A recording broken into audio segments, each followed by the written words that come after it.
جرائم کی یہ دنیا آپ اس کو کہہ سکتے ہیں جو ایک بہت بڑا چیلنج ہمارے لیے بن چکا ہے, بلکہ اوور آل دنیا کے لیے یہ بن چکا ہے. آپ دیکھیں internet, social media, digital plate form کا جو بڑھتا ہوا استعمال ہے, آپ اس میں دیکھیں تو جو اویئرنیس ہے یا معلومات کی میں اگر بات کروں تو اس نے دنیا کے لیے دروازے جو ہیں وہ کھلے چھوڑ دیے ہیں. اور اس کے ساتھ ساتھ ہم اور کچھ چیزیں دیکھتے ہیں جس میں ہیکنگ ہے, ڈیٹا چوری ہے, مالی فراڈ ہے, جعلی آپ کا شناخت ہے اور سائبر بلیک میلنگ جیسے جرائم جو ہے وہ ہمیں دیکھنے اور سننے کو ملتے ہیں. تو آج ہم اس پہ بات کریں گے کہ حکومت جو اوور گورنمنٹ کی بات کی جائے تو وہ اس پہ کیا اقدامات کر رہی ہے, کس طرح سے لوگوں کو جو ہے وہ سیکیورٹی پرووائڈ کر رہی ہے, اور جو اس سے ریلیونٹ ادارے ہیں وہ کتنا اس میں پیش ہمیں دیکھنے کو ملتے ہیں. کیونکہ اس تیزی سے بدلتی دنیا کے ساتھ آپ کو چیزیں بدلنی ہوگی, آپ کو سائبر سیکیورٹی کی اہمیت کو جاننا ہوگا اور اس ٹول کو آپ کو تیز کرنا ہوگا, اور یہ ڈیفینیٹلی اس وقت یہ ہماری اہم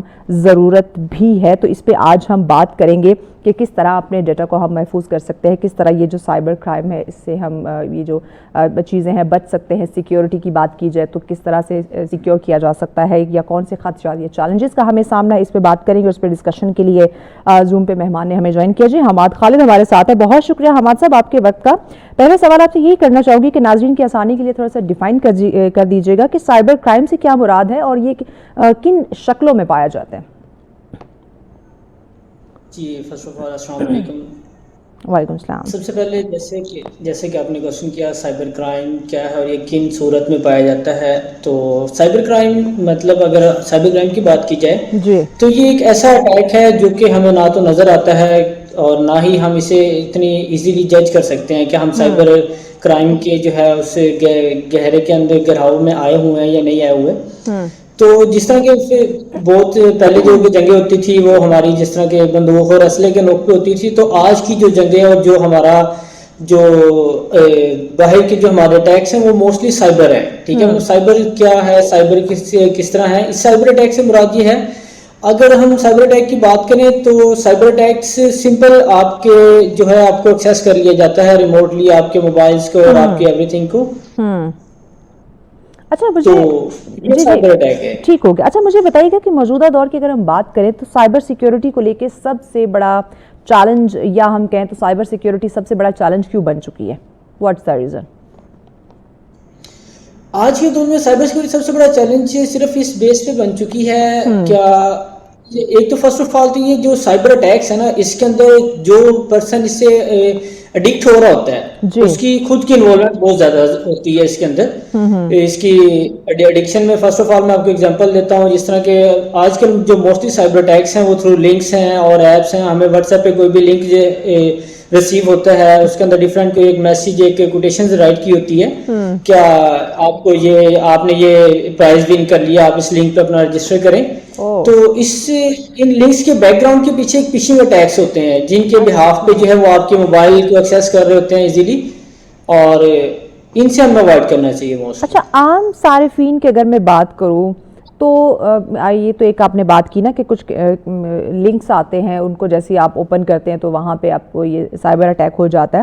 لیکن اوور آل جو زیادہ رپورٹ ہونے والے ہیں, یعنی کہ کس چیز سے شکار ہو رہے ہیں ہمارے جو عام صارفین ہیں, زیادہ تر انہیں کن پرابلم کا یا کس طرف سے ان کا ڈیٹا چوری یا ان پہ یہ سائبر اٹیکس ہو رہے ہیں؟ موسٹلی اگر اس ٹائم کے اوپر اگر ایک ریشو ڈیفائن کی جائے تو جو ہمارا سوشل میڈیا ہے, ہم سوشل میڈیا کے ذریعے جو ہے ہم بہت زیادہ ایڈکٹ ہو رہے ہیں سائبر اٹیکس کے نا. ایسے ہی ہے. تو موسٹلی جس طرح کہ ہمارے فیس بکس ہے, ہمیں کچھ ڈفرینٹ اس طرح کی ایک نا ایک ویڈیو ٹائپ یا اس طرح کی ایک ایسا امیج جو کہ اٹریکٹیو امیج ہوتا ہے ایک پرسن کے لیے, اور اس کے نیچے کچھ ایک کوٹیشنز گیون ہوتی ہے اور اس کے نیچے ایک ایسا لنک ہوتا ہے. تو موسٹلی جو اس ٹائم پہ سائبر اٹیکس کی جو ایڈکٹڈ پرسن ہے نا وہ سوشل میڈیا کے تھرو بہت زیادہ ہیں. تو ہمیں ظاہر سی بات ہے ہمیں ان چیزوں کو تھوڑا سا مد نظر رکھتے ہوئے کوئی ایک ایسا ان نون لنک جو کہ ہمیں کسی ان نون سورس سے ریسیو ہو رہا ہے ہمیں اس سے اوائڈ کرنا چاہیے اسے اوپن کرنے سے. اور اس کی کچھ وجوہات یہ بھی ہیں کہ جس طرح کسی ہم کسی لنک پہ کلک کرتے ہیں اور اس سے ہم سائبر اٹیک کا ایڈکٹ ہو جاتے ہیں, تو اس کے اندر کچھ آپ کے موبائل کی ایسی سیٹنگز بھی ہیں جو کہ آپ کو باقاعدہ نوٹیفائی کر رہی ہوتی ہیں کیا آپ کا موبائل کسی اندر پرسن کی ایکسیس میں ہے یا وہ کنٹرول کر رہا ہے اس کو. تو اگر اس کی میں بیسک آج کے دور کے اگر آپ کو میں ایگزامپل دوں, آپ کے موبائل کے اوپر ایک سینسر ہوتا ہے, ٹھیک ہے, اگر ٹاپ پہ بات کی جائے تو کیمرہ کے بالکل نیئر ٹو ایک سینسر ہوتا ہے جو کہ نا آپ کی ایک لائٹ بلنک کرتا ہے. موسٹلی جو سائبر اٹیکس کے جو موبائل ایڈکٹڈ ہوتے ہیں ان میں گرین کلر کی اگر اس لائٹ کو نوٹیفائی کیا جائے تو وہ بلنک کرتی ہے. اچھا, تو اس سے یہ ہوتا ہے کہ آپ کے بیک گراؤنڈ پہ کچھ ایسی ایپس آپ کے اینڈرائڈ سسٹم میں رن ہو رہی ہوتی ہیں جو کہ اس کو نوٹیفائی کر رہی ہوتی ہیں کہ آپ کا جو موبائل کی ایکسیس ہے وہ کسی اندر سورس کے کنٹرول میں ہے. اوکے, ٹھیک. اچھا, ایک تو یہ چیزیں ہیں, آپ نے کہا کہ کچھ لنکس کے حوالے سے, یا یہ آپ نے لائٹ بلنک کا کہا, موبائل یہ کہ آپ کا موبائل آپ کو بتا دیتا ہے. اس کے علاوہ اگر ہم دیکھیں تو جو ان کی گیلری تک رسائی ہوتی ہے, کچھ ان کے آفیشیل اکاؤنٹس تک جو ہیکرز کی رسائی ہوتی ہے, ڈیٹا چوری کرنے تک وہ پہنچ جاتے ہیں, اس کے لیے بھی وہ ڈفرینٹ لنکس کا یوز کرتے ہیں. جی جی بالکل ایسا ہی ہے. اب میں اگر آپ کو اس میں اگر مزید میں آپ کو بتاؤں تو ہمارے جو سائبر سیکیورٹی جو ایکسپرٹس ہوتے ہیں, ٹھیک ہے, وہ اسی چیز پہ کام کر رہے ہوتے ہیں کہ جو فشنگ اٹیکس جو میں نے آپ کو ورڈ یوز کیا, اس کا یہ ہوتا ہے یہ آپ کو ڈفرینٹ پلیٹ فارمز کے اکارڈنگ جنریٹ کیے جاتے ہیں. فرسٹ آف آل کوئی فیس بک فشنگ اٹیک ہے تو اس سے صرف جو آپ کی فیس بک کی ایکسیس آپ کا اکاؤنٹ کنٹرول کر لیا جاتا ہے. ہمیں بریک لینی ہے, ہمارے ساتھ بریک لینی ہے. بریک کے بعد اس پہ بات کرتے ہیں کیونکہ یہ بڑا اہم پوائنٹ ہے کہ یہ ہیکرز کس طرح سے جو ہے وہ ہمارے ڈیٹا تک پہنچتے ہیں جس کو وہ چوری کرتے ہیں. تو ناظرین ان ڈیٹیل مزید اس پہ جانیں گے, لیکن بریک کے بعد ساتھ رہیے گا. ویلکم بیک ناظرین, آپ دیکھ رہے ہیں سچ سویرا. آج کا ہمارا نیکسٹ ٹاپک جس پہ ہم بات کر رہے تھے سائبر کرائم سیکیورٹی کا جو ایشوز آ رہے, کیا ریزن ہے اور کن چیلنجز کا ہمیں سامنا کرنا پڑ رہا ہے, اس پہ ہم بات کریں. حماد خالد صاحب ہمارے ساتھ ہیں. حماد صاحب ہمیں بتائیے گا, ہم بات کر رہے تھے کہ ہیکرز جو ہیں وہ صارفین کے ڈیٹا تک کیسے پہنچتے ہیں, اور اگر ہم سوشل میڈیا پلیٹ فارمز کی بات کی جائے جو دھڑا دھڑ ڈفرینٹ پلیٹ فارمز آ رہے ہوتے ہیں اور ہمارے نوجوان اس پہ بڑا ایکٹیو ہمیں نظر آتے ہیں, تو اس کی وجہ سے بھی ہماری جو پرائیویسی ہے وہ کافی ڈسٹرب ہوتی ہے. تو اس کو برقرار رکھنے کے لیے ہمیں کون سی ایسی احتیاطیں جو ہمیں کرنی ہوگی, ضروری ہے؟ جی فرسٹ آف آل جس طرح کہ ہم بات کر رہے تھے, میں نے آپ کو بتایا کہ ورڈ یوز کیا فشنگ اٹیکس کا, ٹھیک ہے. فشنگ اٹیکس سے مینس یہ ہے کہ کچھ ایسے لنک بیک اینڈ پہ جنریٹ کیے جاتے ہیں جن سے آپ کے سوشل میڈیا کو جو ہے وہ اٹیک کیا جاتا ہے. فرسٹ آف آل جیسے ہماری فیس بک ہے, انسٹاگرام ہے, تو ان پہ ان کو ایکسیس کرنے کے لیے نا ہمیں ایک لنک پرووائڈ کیا جاتا ہے. وہ کسی بھی صورت میں ہو سکتا ہے, ہمیں وہ کسی بھی طرح اپنے چال کے اندر مطلب کسی بھی بات کو کر کے ہمیں جو ہے وہ گمراہ کر کے اس لنک پہ کلک کروا لیتے ہیں. تو جیسے ہی ہم اس لنک پہ فرسٹ آف آل جیسے آپ کو میں ایگزامپل دیتا ہوں, آج کل ہماری جو کیا کہتے ہیں ٹیلکوز کمپنیز ہیں, ان کے بہاف پہ موسٹلی جو ہے یوزرز وہ کر ہوتے ہیں آپ کو جیز کے سم پہ جو ہے اتنا MBs اور نیٹ فری مل گیا, آپ یہاں سے اپنا جو ہے وہ لاگ ان کر کے فیس بک کا فری یوز کریں. تو اس طرح کے جو موسٹلی لنکس ہیں وہ فشنگ اٹیک سے کریٹڈ ہوتے ہیں. جیسے ہی ہم ان کے اندر جیسے ہم لنکس پہ کلک کر کے اپنے سوشل میڈیا اکاؤنٹس کو لاگ ان کرتے ہیں تو وہ جو ہم اپنا یوزر نیم, اپنا پاسورڈ اور اینی اوتھینٹیکیشن جو بھی اس میں ریکوائرڈ ہوتی ہے, تو وہ بیک اینڈ پہ جو ہے وہ ہمارے ہیکرز کو جو ہے نا وہ ریسیو ہو رہی ہوتی ہے. تو ان کے بہاف پہ وہ ہمارے سوشل میڈیاز کو ہینڈل کر رہے ہوتے ہیں موسٹلی. صحیح. اچھا مجھے بتائیے گا پاسورڈ مینجمنٹ اور اینٹی وائرس جو سافٹ ویئر ہے یہ سائبر سیکیورٹی میں کیا کردار ادا کرتا ہے؟ یہ سائبر سیکیورٹی میں اگر ان کے جو ہمارے جو ایسے کوئی سافٹ ویئر اور ایسی جو ایپس بنی ہوئی ہے اینٹی وائرس نیم سے جیسے آپ نے بتایا, تو یہ موسٹلی جو ہمارے جو ایک لو لیول سائبر کرائمز ہوتے ہیں نا, جو اٹیکس ہوتے ہیں, انہیں یہ کنٹرول کر سکتی ہیں. ٹھیک ہے. آج کے جدید دور کے اندر جیسا کہ آپ کو پتا ہے جس طرز پہ ٹیکنالوجی موو کر رہی ہے, تو ظاہر سی بات ہے جو ہمارے اٹیکرز ہیں وہ بھی اسی ٹیکنالوجی کو یوز کرتے ہوئے ان سب چیزوں کو جو ہے وہ بھی اتنے ہی شارپ ہیں. جتنی ٹیکنالوجی چینج ہو رہی ہے اتنے وہ بھی ان میں بھی جدت آ رہی ہے. بالکل ایسا ہی, بالکل ایسا ہی. اچھا یہ سائبر وار یا ڈیجیٹل جنگ کے جو خطرات ہیں یہ کتنے حقیقی ہیں؟ اگر سائبر وار اور جو آپ جس ہم جنگ کی ہے ڈیجیٹل جنگ کی بات, تو موسٹلی جو ہے ہمارا جو یورپینز کنٹریز ہیں, اگر لاسٹ ایئر کے 2023 کے اندر آئی تھنک ایک پاکستان سے رپورٹ ایک پبلش ہوئی ادارے کی طرف سے, تو اس میں یہ چیز کلیریفائی کی گئی کہ جو ہمارے یورپین کنٹریز ہیں انہوں نے نہ کہ پاکستان پہ اور ہمارے مسلم ممالک پہ صرف اور صرف مطلب کیا ایک فزیکلی جنگ کے لیے جو ہے اپنا ڈیفینس پروڈکشن کو جو ہے انہوں نے بجٹ الاؤنس کیا, جو کچھ بھی کیا ان کی پریپریشن کی, انہوں نے پراپرلی ایک سائبر کرائم اور جو ڈیجیٹل جنگ ہے نا اس کا انہوں نے پراپر ایک اناؤنس کیا. اور آئی تھنک سو دیٹ جو ان کا ڈیفینس پروٹیکشن کا جو بجٹ ہوتا ہے اس میں سے انہوں نے 70% جو ہے وہ ہمارے صرف اور صرف ڈیجیٹل اٹیکس پہ انہوں نے جو ہے وہ یوز کیا اسے نا. اوکے, سو نوجوان نسل جو ہے اس کے لیے سائبر ایجوکیشن دینا یا سمجھنا ان کے لیے کتنا ضروری ہے, پیغام کے طور پہ بتا دیجیے ناظرین کو.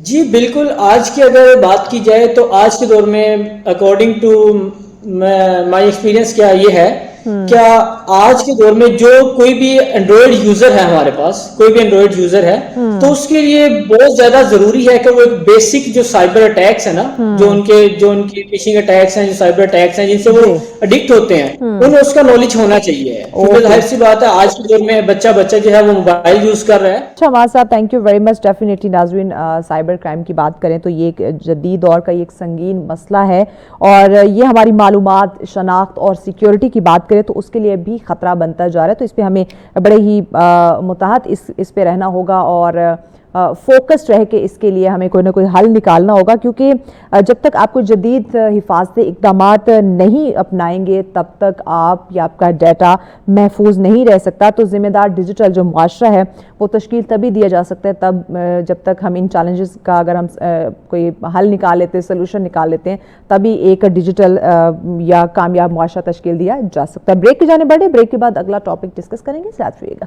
ویلکم بیک ناظرین, آپ دیکھ رہے ہیں سچ سویرا. آج کا ہمارا اگلا ٹاپک بہت ہی اہم ہے ناظرین. ہر سال 6 نومبر کو جنگ میں ماحولیاتی استحصال کی روک تھام کا یہ عالمی دن منایا جاتا ہے ناظرین, اور اس دن کو جو منانے کا مقصد ہے وہ یہ کہ اس بات کی یاد دہانی کرائی جا سکے کہ جنگیں صرف جو ہے وہ انسانی جانوں کا ہی نہیں, یہ بلکہ اس میں ہم دیکھیں تو ماحول کی بات کریں, زمین, پانی, فضا کو بھی یہ نقصان پہنچاتی ہیں. تو اس پہ آج ہم بات کریں گے کہ جنگی تباہی سے صرف یہ جو ہم بات کریں تو یہ فطری جو وسائل ہیں یہ بھی تباہ و برباد ہوتے ہیں. آپ دیکھیں تو ماحولیاتی جو توازن ہے وہ بہت زیادہ افیکٹ ہوتا ہے, بہت زیادہ متاثر ہوتا ہے. تو اس دن کا جو مقصد ہے وہ عالمی سطح پر ماحول کے تحفظ کے لیے پائیدار امن کی اہمیت کو اجاگر کرنے کے لیے منایا جاتا ہے. تو آج ان ڈیٹیل اس پہ بات کریں گے کہ ہر سال اس دن کو منانے کا مقصد کیا ہم سمجھتے ہیں یا اس سے ہمیں کچھ فائدہ بھی ہوتا ہے. تو اس پہ بات کرنے کے لیے زوم پہ مہمان نے ہمیں جوائن کیا. جی خانسہ نعیم صاحبہ ہمارے ساتھ ہے, بہت شکریہ خانسہ صاحبہ آپ کے وقت کا. خانسہ صاحبہ پہلا سوال آپ سے میں یہی کرنا چاہوں گی کہ یہ جنگ میں ماحولیاتی استحصال کی ہم بات کرتے ہیں, اس کا یہ عالمی دن بھی منایا جاتا ہے. سب سے پہلے تو یہ ڈیفائن کر دیجیے گا کہ یہ جنگ میں جو ماحولیاتی استحصال کی بات کی جاتی ہے ایکچولی میں اس سے کیا مراد ہے. جی بہت شکریہ. دیکھیں جب جنگیں ہوتی ہیں ہمیں تو سب سے پہلے یہ لگتا ہے کہ وہ ایک انسانی زندگی کو متاثر کرتی ہیں, لیکن کہیں نہ کہیں ہمارے ماحول کو وہ ہمیں ایک تو عام آنکھ کو, عام انسان کو وہ نظر آتا ہے کہ آپ کو دھواں پھیلتا ہوا نظر آتا ہے اور آپ کا خیال ہوتا ہے کہ یہ تباہی ہو رہی ہے آپ کے انفراسٹرکچر کے ساتھ یا آپ کی انسانی جان کے ساتھ. لیکن اس کے کچھ ایسے امپیکٹس ہوتے ہیں کہ وہ جب بارودی مواد کہیں گرتا ہے تو وہ آپ کے ماحول کو پورا تباہ کر دیتا ہے. جو ہم کہتے ہیں کہ نیچرل ایکو سسٹم اور ہیبیٹیٹ جو ہوتا ہے اس کو آپ کے تباہ کر دیتا ہے. وہ آپ کے پانی کو گندا کرتا ہے, آپ کی زمین کو آلودہ کرتا ہے, آپ کے حشرات جہاں پہ جنگلی حیات ہوتی ہے ان ہیبیٹیٹس کو ڈائریکٹ بھی تباہ کرتا ہے اور انڈائریکٹ بھی تباہ کرتا ہے. صحیح. اچھا اقوام متحدہ کی بات کریں تو یہ دن کب اور کیوں منانے کا آغاز کیا گیا تھا؟ ایک تو آپ نے یہ چیزیں بتائی کہ یہ جو اس کے نقصانات ہیں وہ سامنے آئے, تو اقوام متحدہ نے یہ دن کب منانا شروع کیا تھا اور اوورآل اس کا کیا پرپس تھا؟ اچھا دیکھیں کہ انفارچونیٹلی آپ کو پتہ ہے کہ جنگیں جو ہوتی ہیں وہ ایک پاور گیم ہے. یہ ساری ایک طاقت کا نشہ ہم کہہ سکتے ہیں, کیونکہ ہم نے اپنی زندگی میں جتنی جنگیں ہوتے دیکھی ہیں ان کا ہم نے کوئی کنکریٹ آؤٹ پٹ آتے نہیں دیکھا کہ کسی کو انصاف ملا ہو یا کوئی ایسا امپیکٹ آیا ہو. ایسا کچھ کبھی نہیں ہوا. تو تھرو آؤٹ جو ہماری ہیومن ہسٹری ہے اس میں جنگیں رہیں. آپ سب سے بڑی دیکھ لیں جو جاپان اور یو ایس کی تھی, ہیروشیما اور ناگاساکی کی آپ دیکھ لیں. جی. تو اقوام متحدہ میں over the time U N میں یہ چیز جب چیزیں انیشیٹ ہوئیں اور آپ کو پتہ ہے قانون بنے ود ٹائم. جب بھی کوئی ایسی چیز آتا ہے, کوئی ایسا پروسیس آتا ہے تو باقاعدہ قانون بنتا ہے. قانون بنا اس چیز کو, اور اس چیز پہ ایک ریئلائزیشن لانے کے لیے کہ یہ ایک بہت اہم دن ہے. یہ اس طرح کے دن سیلیبریشنز ہونی چاہیے ان کی, اور لوگوں کو اجاگر کرنا چاہیے کہ ہمیں جنگوں کی طرف ہمارا کوئی امن نہیں ہے. تو اس میں ڈفرینٹ کنونشنز لائی گئیں, چیزیں لائیں گئیں, لیکن انفارچونیٹلی وہ ایز سچ فالو نہیں ہو رہی ہماری. اچھا, یہ ہم بات کرتے ہیں صرف بلکہ پاکستان کا نہیں, یہ پھر اوور آل یہ مسئلہ ہے کہ ایک کام کرنے کو کہا جاتا ہے, ایک اسٹریٹجی بنائی جاتی ہے, لیکن جب اس پہ لانگ ٹرم عمل کرنے کی بات آتی ہے تو کوئی ایسا ہمیں ریزلٹس نہیں ملتے. تو یہ انٹرنیشنلی گلوبلی یہ ایشو چلتا آ رہا ہے. مجھے بتائیے گا کہ جو جنگ زدہ علاقے ہیں ان میں پانی یا زمین یا فضا کی بات کریں تو اس پہ اس کے کیا اثرات مرتب ہوتے ہیں, اور یہ جو اس کے آفٹر ایفیکٹس ہیں وہ کب تک رہتے ہیں؟ جی ایک تو آپ کے سامنے سب سے جو بڑی مثال دنیا میں کوٹ کی جاتی ہے, اور ہمیں بچے کو پتہ ہے, وہ ہیروشیما اور ناگاساکی کی ہے, جس میں ہمیں دیکھا گیا کہ کتنے عرصے تک وہاں پہ زندگیاں متاثر ہوئیں, اور وہ جنریشنز متاثر ہوئیں, چاہے وہ انسانی ہو یا چاہے کوئی اور جان ہو, جو اس دنیا میں آئی بھی نہیں تھی, بیکاز وہ اپنے افیکٹس چھوڑ گیا ایٹامک جو ایک وہاں پہ بلاسٹ ہوئے تھے. لیکن اس کے علاوہ اگر ہم یہ باقی اٹامک وارز کو ہٹا کے باقی جنگیں دیکھ لیں جو ہماری یوکرین میں ہو رہی ہے, ہماری فلسطین میں ہو رہی ہے, پاکستان انڈیا کی آپ دیکھ لیں, یا کہیں بھی بوسنیا وغیرہ خلجی ممالک میں جو ہماری ہوئی ہیں, کوئی بھی دیکھ لیں, تو ان کے اثرات جیسے کہ میں نے پہلے عرض کیا کہ آپ کی سب سے پہلے تو ہوا کو آلودہ کرتے ہیں, کیونکہ اس ہوا میں ہم سانس لیتے ہیں, جاندار بھی سانس لیتے ہیں, انسان بھی سانس لیتے ہیں, کوئی بھی جان وہ سانس لیتی ہے. تو سب سے پہلے تو آپ ٹاکسک ایلیمنٹ وہ جو آپ اس کو انہیل کر رہے ہیں, جس کی وجہ سے آپ کی سانس کی بیماریاں, لنگس ڈیزیزز, اس طرح کی چیزیں ہو رہی ہیں, کاز ہو رہی ہیں. اس کے بعد دیکھیں پانی جب آلودہ ہوتا ہے تو پانی ہم پی رہے ہیں, پانی وہ چاہے جانور جو کنزیوم کر رہے ہیں, انسان کنزیوم کر رہا ہے, وہ افیکٹ کر رہا ہے. جو زمین کاشت کے لیے ہو رہی ہے وہ اس طرح کی نیوٹریشنز آپ کو نہیں پرووائڈ کرا, بلکہ اس میں ایسے ڈینجرس چیزیں آ رہی ہیں جو کہ کیونکہ ریسرچ شو کرتی ہے کہ کس طرح سے وہ علاقے وہاں پہ جو گرو ہوئی ود ٹائم, تو وہ کوئی پازیٹیو افیکٹ آنے کے بجائے انسانی صحت پہ یا جاندار کسی بھی جان پہ اس کا نیگیٹو کانسیکوینسز زیادہ ہے. اسی طرح سے جب ہم نے دیکھا کہ مڈل ایسٹ میں جو جنگ ہوئی تھی اس سے کیا ہوا تھا کہ آپ کے 1991 میں 700 جو تیل کے کنویں تھے وہ تباہ کیے گئے تھے, اور وہ سارا آپ کا سمندر میں انٹر ہوا تھا. مطلب وہ صرف زمین کی جاندار نہیں بلکہ سمندری مخلوق کو بھی اس نے افیکٹ کیا.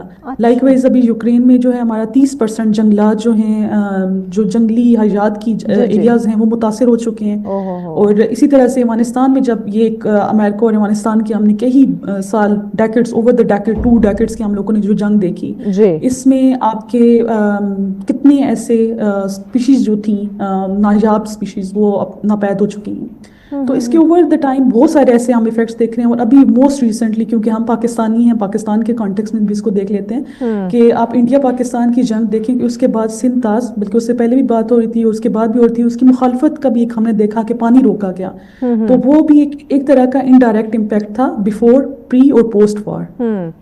ٹھیک. اچھا مجھے بتائیے گا کہ جنگی علاقوں میں دوبارہ بحالی یعنی کہ ریہیبلیٹیشن کے لیے کیا اقدامات کیے جاتے ہیں تاکہ دوبارہ سے وہاں پہ ایک نارمل لوگ زندگی گزار سکے جس طرح کے باقی جگہوں پہ گزارتے ہیں؟ جی جیسے کہ یونپ کا بہت اہم رول ہے, اور بھی جو ہمارے پاس ہیں ورلڈ بینک ہو گیا یا باقی جو یو این کی آرگنائزیشنز ہیں, وہ بھی اوور دا ٹائم اپنا رول پلے کرتی رہتی ہیں. جیسے ہمیں کبھی واش میں نظر آتا ہے, کبھی ہمیں کسی اور چیز میں نظر آتا ہے کہ وہ اس کو جو ہے وہ واپس لا رہی ہیں. لیکن یونپ کا میں بات کروں گی, یونپ کا کافی رول ہے. جیسے کہ میں نے آپ کو عرض کیا کہ 1991 میں جب یہ مڈل ایسٹ کی جنگ ہوئی تھی تو وہ سمندر کو پھر انشور کیا گیا تھا کہ اس کی صفائی کی مہم چلائی گئی تھی. ابھی جب افغانستان میں بارودی سرنگیں جو ہیں ان کو کیا گیا, انشور کیا گیا کہ اس کو جگہ کو پاک کیا جائے تاکہ انسانی یا جو بھی کوئی بھی ایسی جان ہے وہ جو افیکٹ ہو رہی ہے اسے بچایا جا سکے. اور اسی طرح سے اوور دا ٹائم ہم کمپینز دیکھتے ہیں میسو لیول پہ, جیسے ہم ایک عام اکثر بول رہے ہوتے ہیں ٹی پلانٹیشن یا ود پرٹیکولر ایریا کی بھی ہم دیکھتے ہیں کہ ایز پر دیئر نیڈ بھی ڈفرینٹ ڈیزائنز ہوتی ہیں. مڈل ایسٹ میں ڈیزائن ہوئی, ہم نے لیبیا میں دیکھا, بوسنیا میں دیکھا کہ کمپینز لائی گئی, لیکن وہ کمپینز ایک طرح کا وہ آپ کو واپس 100% واپس تو آپ کو لے کے نہیں جا سکتی. بہتری لا سکتی ہیں آپ کے آب و ہوا میں, لیکن آپ کو اسی پہ جہاں پہ بیفور ڈیٹ وار وہ آپ کا انوائرمنٹ تھا, ایکو سسٹم تھا, اس پہ نہیں لے کے جا سکتی. کمپینس کرنے کے باوجود, فنڈز دینے کے باوجود, it took years to bring back that natural habitat. اور بعض دفعہ تو ایسے ہوتا ہے کہ وہ ایکو سسٹم اس طرح سے تباہ ہوتا ہے کہ وہ اسپیشیز ہی ختم ہو جاتی ہیں. اچھا اوکے. اچھا مجھے بتائیے گا کہ موسمیاتی تبدیلی یعنی کہ کلائمیٹ چینج کی بات کریں اور جو جنگی آلودگی ہے اس کی بات کریں تو دونوں کا آپس میں کیا تعلق ہے؟ جی بہت اچھا آپ کا سوال ہے. جیسے کلائمیٹ چینج آج کل کا ہاٹ ٹاپک ہے, کیونکہ ہمیں اس کے اثرات نظر آ رہے ہیں, وہ سیلاب کی صورت میں ہوں, وہ قحط سالی کی صورت میں ہوں, وہ گلوفس ہوں, جیسے گلیشیئر ہمارے میلٹ ہو رہے ہیں کیونکہ ہمارا ٹیمپریچر بدل رہا ہے. انسانی زندگی بہت زیادہ بری طرح سے متاثر ہو گئی ہے, ہماری سردیاں شرنک ہو گئی ہیں, گرمیاں ہماری بڑھ گئی ہیں. تو یہ جو سوال ہے, جیسے ابھی ہم اگر بات کریں تو لاہور میں ابھی ہم دیکھ رہے ہیں کہ وہاں پہ آب و ہوا ہمارا آلودہ ہونا شروع ہو گیا, اسموک کا ایشو پھر سے آنا شروع ہو گیا. تو جب ایک نارمل آپ کہتے ہیں کہ انڈسٹریلائزیشن کی وجہ سے آپ کا ایک ٹیمپریچر جو ہے وہ پرٹیکولر پوائنٹ پہ پہنچا ہے, اس کے بعد آپ کے ایسے اثرات آنا شروع ہو گئے ہیں کہ آپ کا آب و ہوا تباہ ہو گیا ہے. آپ کا جو پہلے سیزنل ویریشنس تھیں وہ بالکل ڈسٹرب ہو گئی, سیزنل سائیکلز ڈسٹرب ہو گئے, ایک رین فال یا یہ پیٹرنز ڈسٹرب ہو گئے. جب جنگیں ہوتی ہیں تو وہ سمجھیں کہ ایک ٹریگر ان کو کر دیتی ہیں, وہ ٹریگرنگ فیکٹرز ہوتے ہیں. کوئی جنگ ہوتی ہے اور وہ ایک جو چیز پروسیس ہو رہی ہوتی ہے اس کو وہ ٹریگر کر دیتا ہے, اسپیڈ اپ کر دیتا ہے, 4 ٹائمز اس کی اسپیڈ بڑھا دیتا ہے, 8 ٹائمز اسپیڈ بڑھا دیتا ہے. تو وہ جو چیز انڈسٹریلائزیشن کی وجہ سے, ٹیمپریچر انکریز ہونے کی وجہ سے وہ شاید 2 سال میں ہو رہی ہے, وہ چند ماہ میں ہو سکتی ہے. صحیح. اچھا مجھے بتائیے گا کہ ماحول دوست پالیسیز کی بات کی جائے تو عالمی امن کے قیام میں یہ کس طرح سے مدد دے سکتی ہے؟ دیکھیں ماحول دوست پالیسیز بہت اچھا سوال ہے. ہمارے پاس قانون تو بنے نہیں ہیں, اور کوئی پالیسی اور قانون جو ہے وہ تب تک لاگو ہو سکتا ہے جب اس کی عزت کی جائے. ہمارے ساتھ انفارچونیٹلی مائکرو لیول پہ, میکرو لیول پہ, مطلب نیشنلی, انٹرنیشنلی, گلوبلی, کہیں پہ بھی یہ ایک انسانوں کے ساتھ مسئلہ ہے کہ ہم پاور گیم میں اور پاور کے نشے میں رہتے ہیں, اور جو ہم میں سے طاقتور ہوتا ہے وہ اس کو یہ فیل ہی نہیں ہوتا کہ کوئی قانون ہے, کوئی پالیسی ہے, اس کی پاسداری کرنے کی ضرورت ہے. تو جو قانون جیسے جنیوا کنونشن ہے اس میں باقاعدہ اس میں لا پاس ہوا ہے ان چیزوں کو انشور کرنے کے لیے, اور ایسی اسٹریٹجیز پالیسیز ہمارے پاس باقاعدہ ہیں. لیکن وہ تب ہی لاگو ہو سکتی ہیں جب آپ اس پاور کے نشے سے نکلیں. تو جو پالیسیز ہیں ان کے ساتھ ساتھ کہیں نہ کہیں اسٹرانگ ایڈوکیسی کی ضرورت ہے, ملکوں کو یہ بتانے کی ضرورت ہے. اور جیسے کہ پاکستان, انڈیا ہم لے سکتے ہیں کہ ایک ابھی ہوئی ہیں, ایک وار میں انوالو ہوئی ہیں, یا ریسنٹلی ایران کا ہم نے دیکھا, ایک مسئلہ دیکھا اسرائیل کے ساتھ, اور پھر اس میں اور کنٹریز انوالو ہوئی, کہ ان کے انویسٹرز کے تھرو یہ میسج جائے, ان کے انویسٹرز کے تھرو جائے کہ وہ انفراسٹرکچر کو کس طرح سے ڈیمیج کیا. ہم ہمیشہ یہ دیکھتے ہیں کہ پاکستان نے انڈیا کو اتنا نقصان پہنچایا یا انڈیا نے پاکستان کو اتنا نقصان پہنچایا. ہم پراؤڈلی وہ کوٹ کر رہے ہوتے ہیں, کہیں نہ کہیں وہ ہمارے لیے پراؤڈ ضرور ہوتا ہے کیونکہ وہ ہمارا دفاع کر رہا ہوتا ہے, لیکن ہم اس میں انوائرمنٹ کو نہیں دیکھ رہے ہوتے. تو ہمارے جب انویسٹرز جب تک اس چیز کو ایڈوکیٹ نہیں کریں گے تب تک یہ پالیسیز, یہ قانون جو کہ ایگزسٹ کر رہے ہیں, ان کا کوئی فائدہ نہیں ہوگا. بالکل ایسے ان کا کوئی فائدہ نہیں ہوگا جب تک اس پہ عمل درآمد نہیں کروایا جائے گا. اچھا خان صاحب, آخر میں اس عالمی دن کے موقع پر عام شہریوں کو کیا پیغام دینا چاہیں گی؟ امن, کیونکہ امن بہت ضروری ہے. ہمیں اپنی کنورسیشنز میں بھی جنگوں کی طرف بات نہیں کرنی چاہیے, یا ایسی چیز نہیں اس چیز کی طرف جانا چاہیے. اور میرے خیال میں جو عام شہری, چاہے وہ کس ملک کے بھی ہیں, وہ امن پسند ہی ہیں. لیکن پھر بھی, اور اس کے علاوہ ایک اور جو سب سے زیادہ اہم ہے اور جو ہم میں سے ہر کوئی کر سکتا ہے, کیونکہ تجویز میرے خیال میں وہی دے دینی چاہیے جو کہ آپ کے ہر دیکھنے والا کر سکتا ہے. ایگزیکٹلی. تھینک یو سو مچ خانزہ نعیم صاحبہ, thank you so much, thank for your time. ناظرین, ڈیفینیٹلی جنگ چاہے کسی بھی مقصد کے لیے لڑی جائے, اس کے اگر ہم نقصان کی بات کریں تو انسان اور ماحول دونوں کو ہوتا ہے. تو ہمیں یہ سمجھنا ہوگا کہ زمین جو ہے وہ ہماری بقا کی ضمانت ہے, اور اس کی تباہی دراصل ہم اپنی تباہی جو ہے وہ کر رہے ہوتے ہیں. تو اس دن کا پیغام بھی یہی ہوتا ہے کہ امن, تعاون اور ماحول دوستی ہی ایک محفوظ اور پائیدار مستقبل کی بنیاد ہے. بریک کی جانب بڑھ رہے ہیں, بریک کے بعد اگلا ٹاپک انشاءاللہ ان ڈیٹیل ڈسکس کریں گے, ساتھ رہیے گا.